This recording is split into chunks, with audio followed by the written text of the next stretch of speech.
Hi, I'm Dr. Bruce Rippee with the Strategic Advisor Board. I bring to you all things health and wellness. My job is to help you bake wellness into your corporation. What is wellness? Basically, what can I do for myself? The medical world is what they can do for you. What can you do for you? We're talking about sleep and sleep apnea. I had a bunch of replies when I did my video series on sleep, and it was really good. Thank you for those. Please keep sending me your questions. I really enjoy them and will answer them.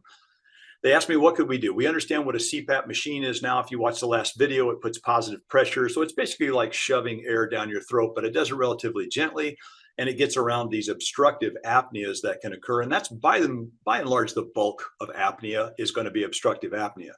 There are some other things that you can do, especially for sinus apnea, and this is really good during those allergic times of year.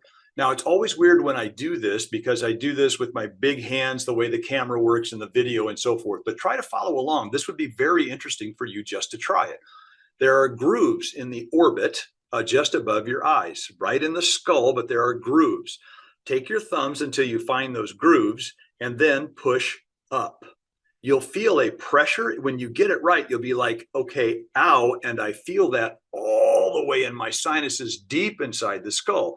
You'll actually feel from the pressure. You're pushing on part of the trigeminal nerve likely, but you are definitely pushing on nerves that will affect the sinus and the sinus pressure. Facial nerve is down here, trigeminal nerve is up here basically, okay? Then you want to hold that for about 30 seconds. The bridge of the nose, you would put your thumbs together, and then you would generally, I put my elbows on my knees, but it's hard to do on video, but I would put my thumbs together and then lean in and push a pressure on the bridge of my nose. You're going to know when you have it right. If it's too much on your forehead, you won't feel any sensation at all. If it's too far on your nose, it'll start to hurt too much, but you definitely want to feel it. You want to feel that little kind of a hum. Let's call it a 3 out of a scale from 1 to 10, Baker's Faces scale, okay? If you get too far down, obviously it's just not working.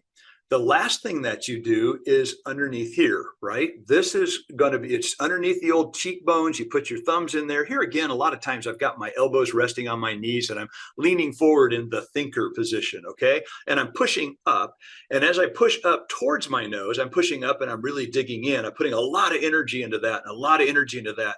And I kind of work my way out here.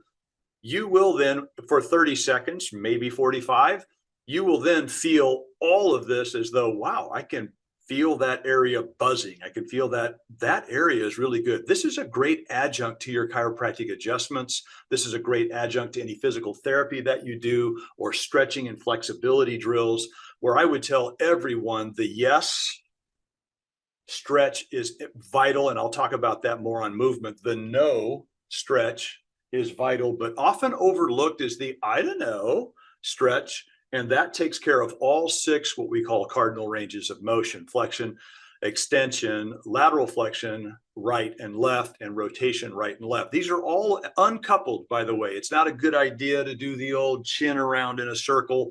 That's generally a mistake, although it can help relax the neck and so forth, which is really important when you're talking about sleep apnea. This is not a great way to go. So try it for me. Actually try these things. These drills are good for everybody. If you have a headache, it will help resolve a headache. Those Tai Chi points have been around forever, thousands of years. And it's really good idea. Start here, go to there, go to here, and make the funny faces and push up and spend about 30 seconds with each. Take a break, breathe in through the nose. Remember, you really do help increase nitric oxide when you breathe in through the nose. That warm air is a big deal. It's not near as good as, okay? Try it out, see what you think. It's very relaxing and very important. And we'll talk more about breathing drills for sleep apnea in the next video. I just want you to try this out and see what you think. In the meantime, be an example of what's possible.